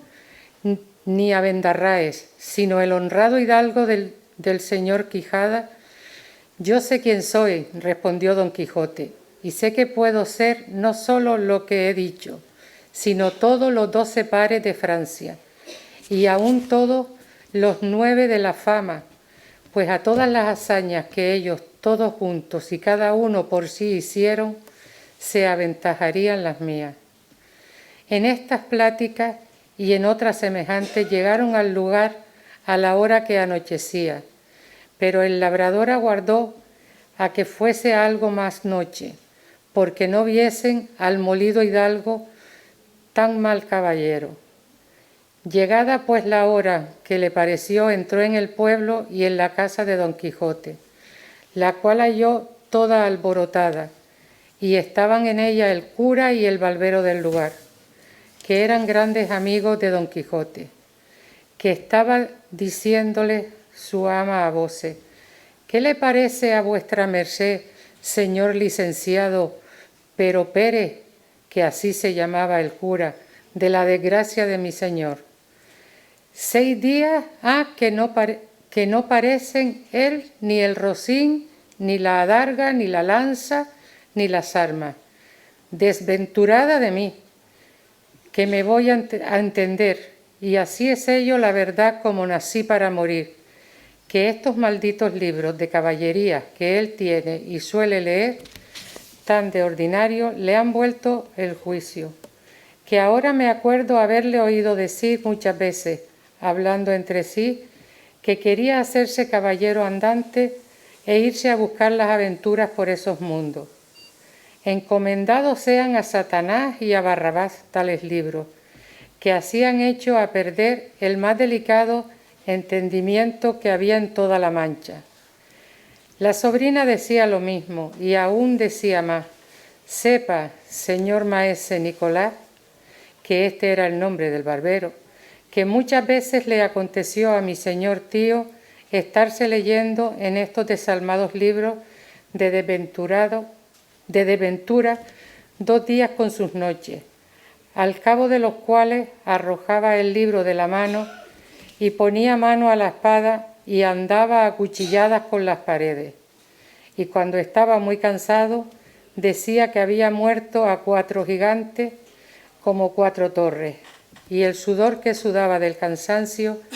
decía que era sangre de las heridas que había recibido en la batalla. Y bebíase luego un gran jarro de agua fría y quedaba sano y sosegado, diciendo que aquella agua era una preciosísima bebida que le había traído el sabio Esquife, un grande encantador y amigo suyo. Mas yo me tengo la culpa de todo, que no avisé a vuestras mercedes de los disparates de mi señor tío, para que lo remediaran antes de llegar a lo que ha llegado, y quemaran todos estos descomulgados libros, que tiene mucho, que bien merecen ser abrazados como si fuesen de herejes. Esto digo yo también, dijo el cura, y a fe que no se pase el día de mañana sin que de ellos no se haga auto público y sean condenados al fuego, porque no den ocasión a quienes los leyere de hacer lo que mi buen amigo debe de haber hecho. Todo esto estaban oyendo el labrador y don Quijote, con que acabó de entender el labrador la enfermedad de su vecino, y así comenzó a decir a voces: abran vuestras mercedes al señor Baldovino y al señor marqués de Mantua, que viene malherido, y al señor moro Abendarráez, que trae cautivo el valeroso Rodrigo de Narváez, alcaide de Antequera. A estas voces salieron todos, y como conocieron los unos a su amigo, las otras a su amo y tío, que aún no se había apeado del jumento porque no podía, corrieron a abrazarle. Él dijo: «Ténganse todos, que vengo malherido por la culpa de mi caballo. Llévenme a mi lecho y llámese si fuere posible a la sabia Urganda, que cure y cate de mis heridas». «Mira, en hora mala», dijo a este punto el ama, «si me decía a mí bien el corazón del pie que cojeaba mi señor. Suba vuestra merced en buen hora, que sin que venga esa hurgada le sabremos aquí curar. Malditos, digo, sean otra vez y otros cientos estos libros de caballería que tal han amparado a vuestra merced». Lleváronle luego a la cama y catándole las heridas no le hallaron ninguna. Y él dijo que todo era molimiento por haber dado una gran caída con Rocinante, su caballo combatiéndose con 10 jayanes, los más desaforados y atrevidos que se pudieran hallar en gran parte de la tierra. «Ta, dijo el cura, ¿jayanes hay en la danza? Para mi santiguada, que yo los queme mañana antes que llegue la noche». Hiciéronle a don Quijote 1000 preguntas y a ninguna quiso responder otra cosa sino que le diesen de comer y le dejasen dormir, que era lo que más le importaba. Hízose así, y el cura se informó muy a la larga del labrador del modo que había hallado a don Quijote. Él se lo contó todo con los disparates que al hallarle y al traerle había dicho, que fue poner más deseo en el licenciado de hacer lo que otro día hizo, que fue llamar a su amigo el barbero maese Nicolás, con el cual se vino a casa de don Quijote.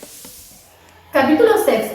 Del donoso y grande escrutinio que el cura y el barbero hicieron en la librería de nuestro ingenioso hidalgo, el cual aún todavía dormía. Pidió las llaves a la sobrina del aposento, donde estaban los libros autores del daño, y ella se las dio de muy buena gana.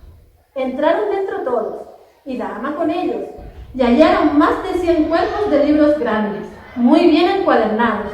y otros pequeños, y así como el ama los vio, volvióse a salir del aposento con gran priesa, y tornó luego con una escudilla de agua bendita y un hisopo y dijo: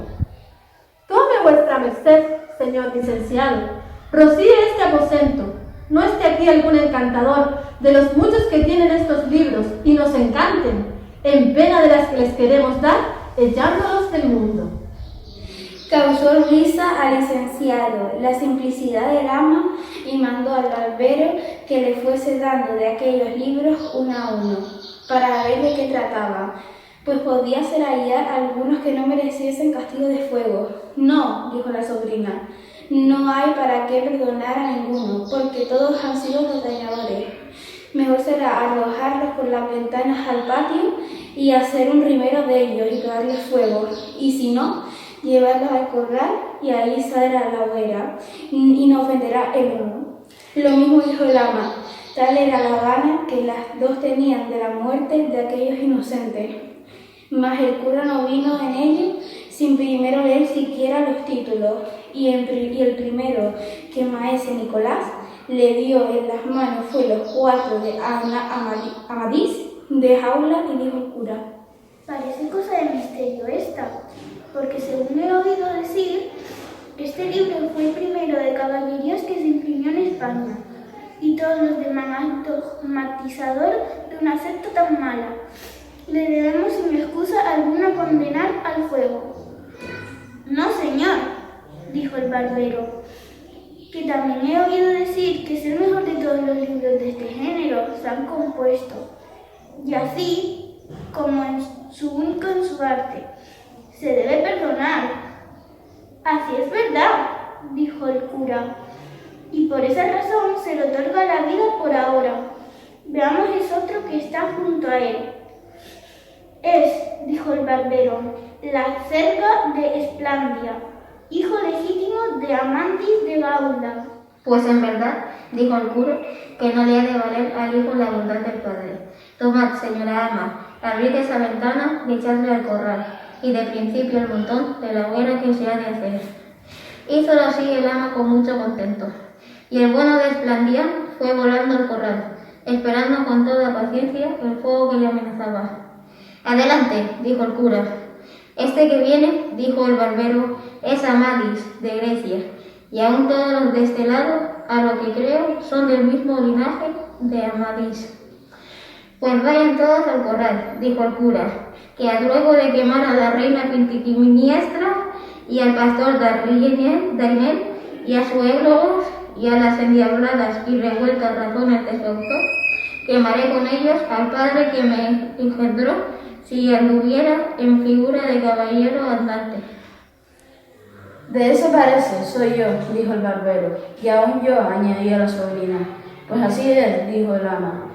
Ven allí al corral con ellos. Viéronse los que eran muchos, y ella ahorró la escalera y dio con ellos por la ventana de abajo. ¿Quién es ese tonel?, dijo el cura. Este, respondió el barbero, don Lugante Laura. El autor de ese libro, dijo el cura,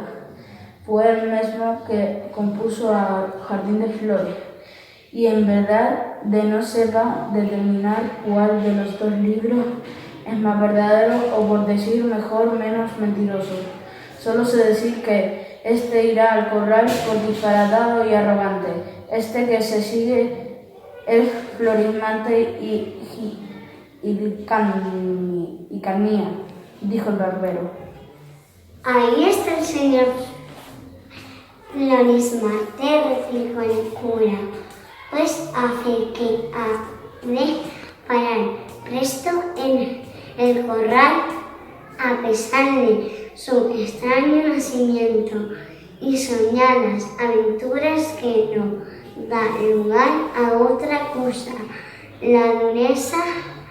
y sequedad de su estilo. Al corral con él y con esotro, señora ama, que me place, señor mío, respondía ella y con mucha alegría ejecutaba lo que le era mandado. Este es el caballero Plata, dijo el barbero. Antiguo libro es ese, dijo el cura, y no haya en él cosa que merezca. Venía, acompañé a los demás sin réplica. Así fue hecho. Abrió ese otro libro y vieron que tenía por título El Caballero de la Cruz, por nombre tan exacto como este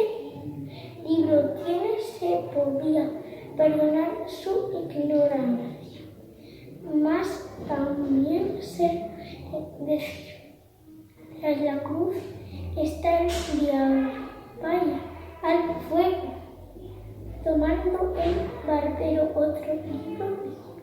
este es el espejo de caballerías. Ya conozco a su merced, dijo el cura. Ahí anda el señor Reinaldo, de Montalvo, con sus amigos y compañeros, más ladrones que Paco, y los dos se pagan, con el verdadero historiador Turpín, y de verdad que estoy por condenarlo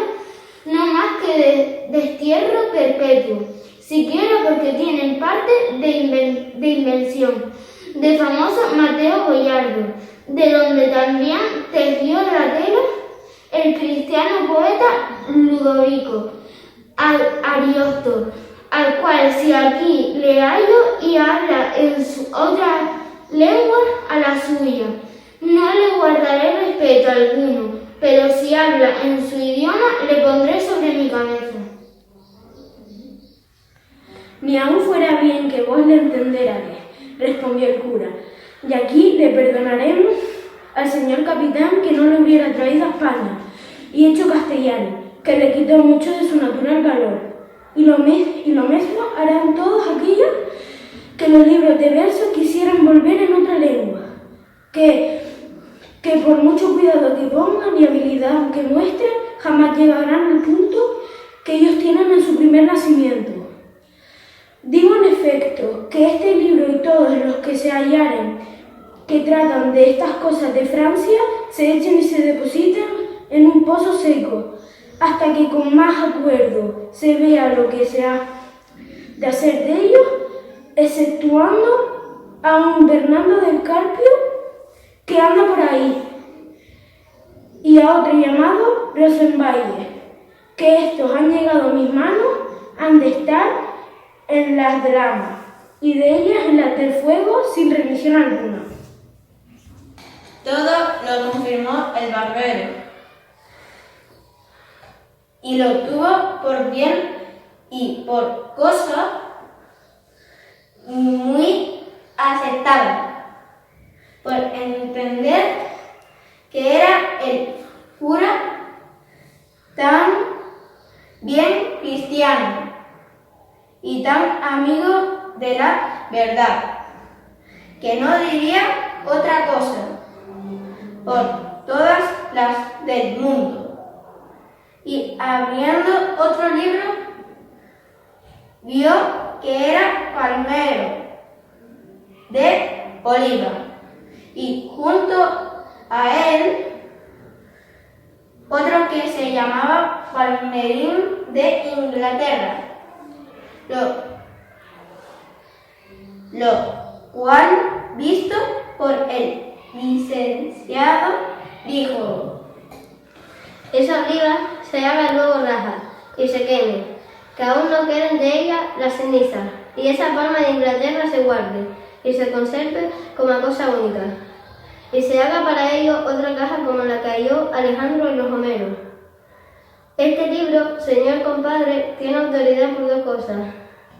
La una, porque él por sí es muy bueno, y la otra, porque es fama que le compuso un discreto rey de Portugal. Todas las aventuras del castillo de Miraguarda son buenísimas y de gran artificio. Las razones cortesanas y claras que guardan y miran el decoro del que habla con mucha propiedad y entendimiento. Digo pues, salvo vuestra buen parecer, señor maese Nicolás, que este y Amadís de Gaula queden libres del fuego, y todos los demás sin hacer más cara y cara parezcan. No, señor compadre, replicó el barbero, que este que aquí tengo es el afamado don Berionis. Pues ese, replicó el cura, con la segunda, tercera y cuarta parte, tienen necesidad de un poco de ruibarbo para purgar la demasiada cólera suya, y es menester quitarles todo aquello del castillo, de la fama y otras impertinencias de más importancia, para lo cual se les da término ultramarino, y como se enmendaren así, se usará con ellos de misericordia o de justicia, y en tanto tenedlos vos, compadre, en vuestra casa, mas no los dejéis leer a ninguno. Que me place, respondió el barbero. Y sin querer cansarse más de leer libros de caballerías, mandó a la ama que tomase todos los grandes y diese con ellos en el corral. No se dijo a tonta ni a sorda, sino a quien tenía más ganas de aquellos que de echar una tela, por grande y delgada que fuera, y ascendió. Dios, dijo el cura, dando una gran voz, que aquí esté tirante el blanco. Dármela acá, compadre, que hago cuenta que he hallado en él un tesoro de contento y una mina de pasatiempos. Aquí está don Quirielezón de Montalbán, valeroso caballero, y su hermano Tomás de Montalbán, y el caballero Fonseca, con la batalla que el valiente de Tirante hizo con el alano, y las agudezas de la doncella placer de mi vida, con los amores y embustes de la viuda reposada, y la señora emperatriz, enamorada de Hipólito, su escudero. Digo es verdad, señor compadre, que por su estilo es este el mejor libro del mundo. Aquí comen los caballeros y duermen y mueren en sus camas y hacen testamento antes de su muerte. Por las órdenes que recibí, dijo el cura, que desde que Apolo fue Apolo y las musas, y los poetas, tan graciosos ni tan disparatados, libro como ese no se ha compuesto, y que por su camino es el mejor y el más único de cuantos de este género han salido a la luz del mundo, y el que no le ha leído puede hacer que cuenta que no ha leído jamás. Cosa de gusto, dármele acá, compadre, que precio más haberle hallado, que si me dieran una sontana de raja de Florencia. Estos que se siguen son el pastor de Iberia, ninfas de Enade y desengaños de celos. Pues no hay más que hacer, dijo el cura, sin entregarlos al brazo seglar de Lenormand. Y no se me pregunte el por qué, que sería nunca acabar. Este que viene es el pastor de Filida. No es ese pastor, dijo el cura, sino muy discreto cortesano, guardarse como joya preciosa. Este grande que aquí viene se intitula, dijo el barbero, tesoro de varias poesías. Como ellas no fueran tantas, dijo el cura, fueran más estimadas. Menester es que este libro se escarde y limpie de algunas bajezas que entre sus grandezas tiene. Guárdese, porque su autor es amigo mío, y por respeto de otras más heroicas y levantadas obras que ha escrito. Este es, siguió el barbero, el cancionero de López Maldonado. También el autor de ese libro, replicó el cura, es gran amigo mío, y sus besos en su boca admira quien los oye. Y tal es la suavidad de la voz con los que los canta, que encanta. A lo largo de las sílabas, pero nunca lo fue, guárdese los escogidos. ¿Pero qué libro es ese que está junto a él? La Galatea de Miguel de Cervantes, dijo el barbero. Muchos años era que ese amigo mío,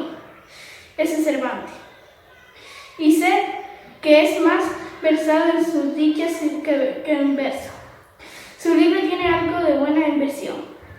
Propone algo y no nos concluye nada. Es menester esperar a la segunda parte que promete.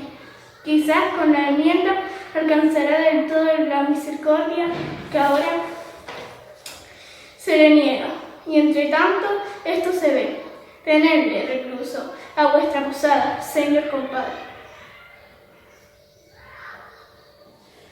Así será, respondió el barbero, pero ¿qué haremos de estos pequeños libros que quedan? Esto, dijo el cura, no deben de ser de caballería, sino de poesía. Y abriendo uno vio era la Diana de Jorge de Montemayor, y dijo creyendo que todos los demás eran del mismo género. Estos no merecen ser quemados, como los demás, porque no hacen ni harán el daño que los caballeros han hecho, que son libros de entretenimiento sin perjuicio de terceros. ¡Ay, señor!, dijo la sobrina, bien los puede vuestra merced mandar quemar como a los demás, porque no sería mucho que, habiendo sanado mi señor tío de la enfermedad caballeresca, leyendo esto se le antojase de hacerse pastor y andarse por los bosques y prados cantando y tañendo, y, lo que sería peor, hacerse poeta, que según dicen es enfermedad incurable y pegadiza. Verdad, dice esta doncella, dijo el cura, y será bien quitarle a nuestro amigo este tropiezo y ocasión delante. Y pues comenzamos por la Diana de Montemayor. Soy de parecer que no se queme, sino que se le quite todo aquello que trate de la sabia Felicia y del agua encantada, y casi todos los versos mayores, y quédesele enhorabuena la prosa, y la honra de ser primero en semejantes libros. Este que se sigue, dijo el barbero, es la Diana llamada segunda del Salmantino, y este otro que tiene el mismo nombre, cuyo autor es Gil Polo. Pues la del Salmantino, respondió el cura, acompaña y acreciente el número de los condenados al corral, y la del Gil Polo se guarde como si fuera del mismo Apolo. Y pase adelante, señor compadre, y démonos prisa, que se va haciendo tarde. Este libro es dijo el barbero abriendo otro. Los 10 libros de Fortuna de Amor, compuesto por Antonio de los Frasos, poeta sardo. Que me place, respondió el barbero, y aquí vienen 3, todos juntos. La Urucana, de don Alonso de Escrivia, la Austriada, de Juan Rufo, jurado de Córdoba, y el Monserrato de Cristóbal de Brihues, poeta valenciano. Todos esos 3 libros, dijo el cura, son los mejores en verso heroico, en lengua castellana están escritos, y pueden competir con los más famosos de Italia. Guárdense como la más rica prenda de poesía que tiene España. Cansoso el cura de ver más libros, y así, a carga cerrada, quiso que todos los demás se quemaran. Pero ya tenía abierto uno el barbero, que se llamaba Las lágrimas de Angélica. Llórala yo, dijo el cura oyendo el nombre, si tal libro hubiera mandado quemar, porque Sótor fue uno de los más famosos poetas del mundo, no solo de España, y fue felicísimo en la traducción de algunas fábulas de olvido. Estando en esto comenzó a dar voces Don Quijote, diciendo: aquí, valeroso caballeroso, aquí es menester mostrar la fuerza de vuestro valeroso brazo, que los cortesanos llevan lo mejor del torneo,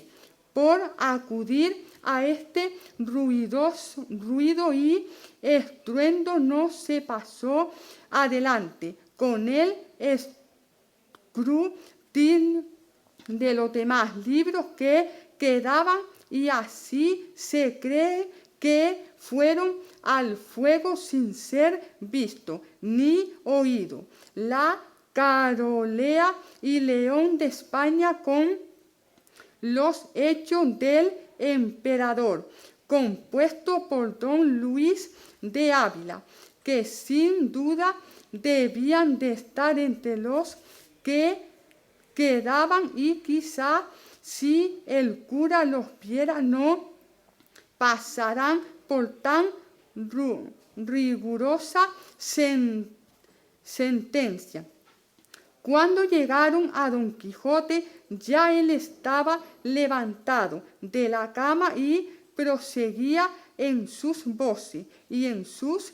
desatinos, donde cuchillada y reveses a todas partes, estando tan despierto como si nunca hubiera dormido, abrazándose con él, y por fuerza le volvieron al lecho, y después que hubo sosegado un poco, volviéndose a hablar con el cura, le dijo: por cierto, señor arzobispo,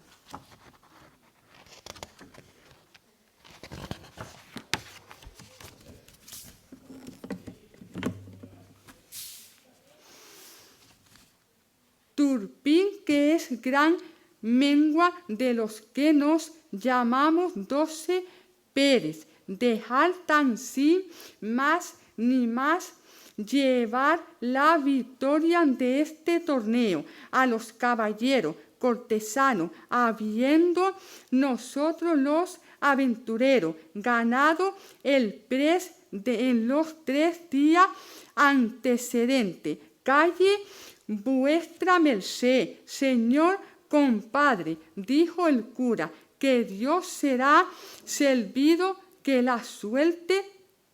se mude, y que lo que hoy se pierde se gana mañana, y atienda vuestra merced a su salud. Por ahora que me parece que deben de estar demasiadamente cansados, sí, y no es que está mal herido. Herido no, dijo Don Quijote, pero molido y quebrantado no hay duda en ello, porque aquel bastardo de don Rondán me ha molido a todos, no hay duda en ello, porque aquel ya palos con el tronco de una encina y todo de envidia, porque ve que yo solo voy, él ha puesto de sus valentías, mas no me llamaría yo Reinaldo de Montalbán, si en levantándome de este lecho no me lo pagaré a pesar de todos sus encantamientos, y por ahora tráigame de llantar, que sé que es lo que más me hará el caso, y quedóse otra vez dormido, y ellos admirado de su locura. Aquella noche que no y abrazó el alma cuando libros había en el corral y en toda la casa, y tales debieron de arder que merecían guardarse en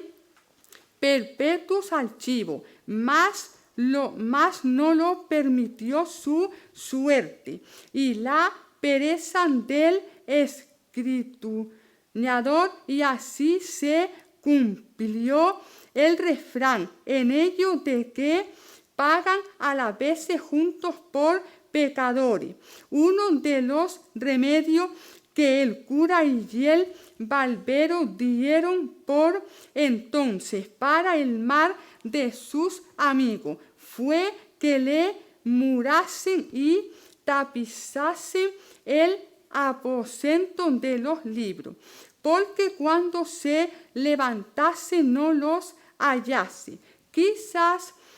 quitando la causa casería el efecto, y que dijesen que un encantador de los había llegado y el aposento, y todo así fue hecho con mucha presteza. De allí a 2 días se levantó Don Quijote, y lo primero que hizo fue ir a ver sus libros, y como no hallaba el aposento donde le habían dejado, andaba de una a otra aparte, buscándole. Llegaba a donde solía tener la puerta y tentaba con las manos y volvía y resolvía los ojos por todo, sin decir palabra. Pero él acabó de una buena pieza. Preguntó a su ama qué hacía, qué parte estaba el aposento de sus libros. El ama, que ya estaba bien advertida de lo que había de responder, le dijo que aposento o que nada busca vuestra merced, ya no hay aposento ni libro en esta casa, porque todo se lo llevó al mismo diablo. No era diablo, replicó la sonrisa, sino un encantador que vino sobre una nube una noche después del día que vuestra merced de aquí se partió apeadónse de una siempre en que venía caballero. Entró en el aposento y no se le que se hizo, entró, que acabó de poca pieza, salió volando por el tejado y dejó la casa llena de humo, y cuando acordamos a mirar lo que dejaba hecho, no vimos libro ni aposento alguno, solo se nos acuerda muy bien a mí y al alma que al tiempo del partiese aquel mal viejo, dijo en alta voz, que por encima secreta que tenía el dueño de aquellos libros y aposento dejaba hecho el daño en aquella casa, que después se verían. Dijo también que se llamaba el sabio Muñatón. Frestón, diría Don Quijote. No se respondió el alma si se llamaba Frestón o Fristón. Solo sé que acabó en Tón su nombre, así es Don Quijote. Que ese es un sabio, encantador, grande enemigo mío, que me tiene porque sabe por sus partes y letras que tengo que venir andando los tiempos a pelear en singular batalla con un caballero a quien él favorece y le tengo de vencer, sí que él lo pueda estorbar. Y por eso procura hacerme todos los simbadores que puede y mandóle, y yo que mal podrá él contradecir, ni evitar lo que por el cielo está ordenado. ¿Quién duda de eso? Dijo la sonrisa. Pero ¿quién le mete a vuestra merced, señor tío, en esa pendencia? No será mejor estarse pacífico en su casa y no irse por el mundo a buscar tan de trántigo sin considerar que mucho van por la lana y vuelven tranquilos. Oh, sobrina mía, respondió Don Quijote, y cuán mal que están en la cuenta, primero que a mí me trasquilen. Tendré palabra y quitadas las barbas a cuando tocarme en la punta de un solo cabello. No quisieron las dos replicarle más porque vieron que le encienda la cólera. Es pues el caso que él estuvo 15 días en casa muy sosegado, sin dar muestra de querer segundar sus primeros devaneos, en los cuales días pasó graciosísimo cuento con sus dos compadres, el cura y el barbero, sobre que el día que la cosa de que más necesidad tenía el mundo era el caballero andante, y de que él se resucitase la caballería andantenca. El cura algunas veces le contradecía y otras concedía, porque si no guardara este artificio no había poder averiguarlo con él. En este tiempo solicitó Don Quijote a un labrador vecino suyo, hombre de bien, si es que este título se puede dar al que es pobre, pero de muy poca sal en la mollera. En resolución tanto le dijo, tanto le persuadió y prometió que el pobre villano se determinó de salirse con él y servirle de escudero. Decíale, entre otras cosas, Don Quijote, que se dispusiese a ir con él de buena gama, porque tal vez le podía suceder aventuras que ganase en quitarme allá esas pajas, alguna ínsula, y le dejase a él por gobernador de ella. Con estas promesas y otras tales, Sancho Panza, que así se llamaba el labrador, dejó su mujer e hijo y asentó por escudero de su vecino. Dio luego Don Quijote orden en buscar dinero y vendiendo una cosa y empeñado otra y malbaratándolas todas, llegó una razonable cantidad, acomodándose a sí mismo de una rolera que pidió prestada a su amigo y pertrechando su rota caledada, lo mejor que pudo avisó a su escudero Sancho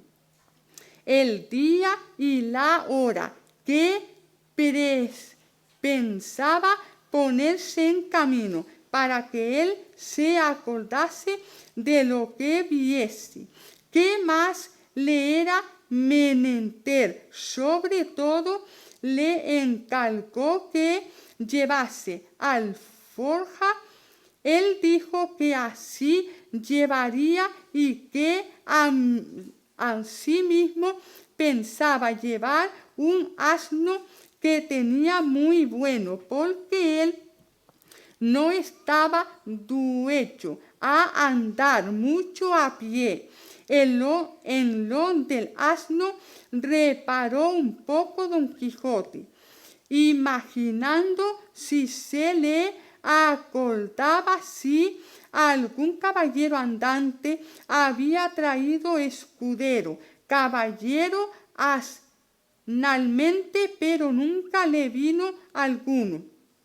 a la memoria, más con todo esto determinó que le llevase con presupuesto de acomodarle de más honrada caballería, en habiendo a ocasión para ello, quitándole el caballo al primer descortés caballero que topase, proveyóse de camisa y de las demás cosas que él pudo conformarle al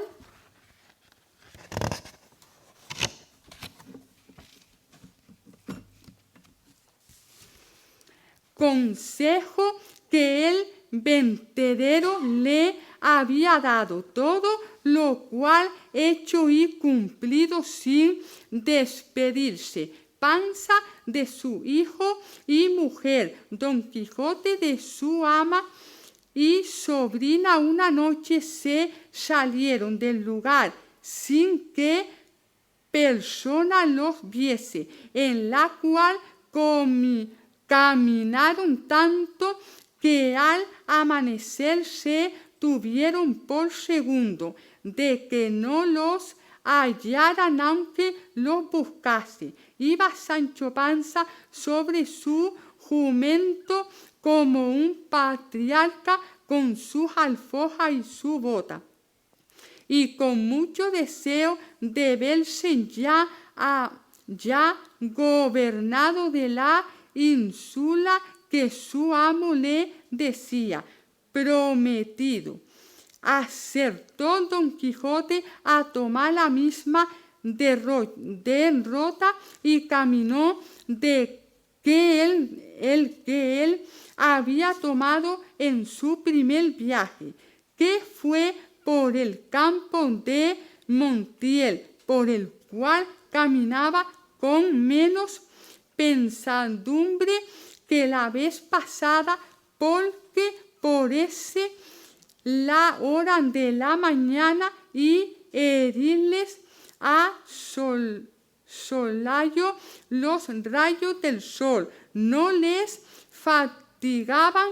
Dijo en esto Sancho Panza a su amo: mire, vuestra merced, señor caballero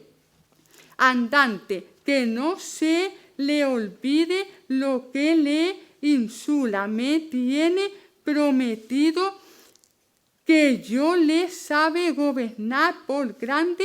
que sea. A lo cual le respondió don Quijote: has de saber, amigo Sancho Panza, que fue costumbre muy usada de los caballeros andantes antiguos haber gobernadores a sus escuderos de las ínsulas o reinos que ganaban, y yo tengo determinado de que por mí no falte tan agradecida a usanda. Antes pienso aventajarme con ella, porque ellos algunas veces, y quizá las más, esperaban a que sus escuderos fuesen viejos, y ya después de harto de servir y de levantar melodía y peores noche les daban algún título de conde, o por menos de marqués de algún valle o provincia de poco más ameno. Pero si tú vienes y yo vivo bien, podría ser que antes de 6 días grandes yo tal reino que tuviese otro a él, al herente que viniese a Moldel para coronarte por rey de uno de ellos, y no lo tengas a mucho que cosa acaso acontecer a los tales caballeros por modo tan nunca visto ni pensado, que con facilidad te podrías dar aún más de lo que te prometo. De esa manera, respondió Sancho Panza, si yo fuese rey por algún milagro de los que vuestra merced dice, por lo menos Juana Gutiérrez no aisló, vendrá a ver reina y mis hijos infantes. Pues ¿quién lo duda? Respondió don Quijote. Yo lo dudo, replicó Sancho Panza, porque tengo para mí que aunque lloviese Dios reinó sobre la tierra, ninguno asentaría quien sobre la cabeza de Mari Gutiérrez sepa, señor, que no vale 2 maravillas para reinar. Condesa le caerá mejor, y aún Dios y ayuda, encomiéndalo tus Dios. Sancho, respondió don Quijote, el que le dará lo que más le convenga, pero no apoques tu ánimo tanto de que vengas a contentar con menos que con ser adelantado. No eres, señor mío, respondió Sancho, y más